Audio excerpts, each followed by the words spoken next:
Hi friends, బాగున్నారా? మేము కూడా చాలా బాగున్నాం.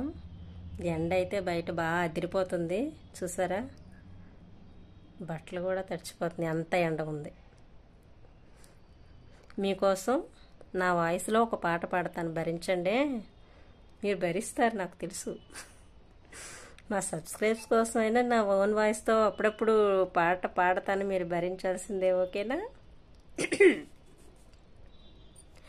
అలలు కలలు ఎగసి ఎగసి అలసి సొలసి పోయే, పగలూరే మురిసి మెరిసి సంధ్యారాగమే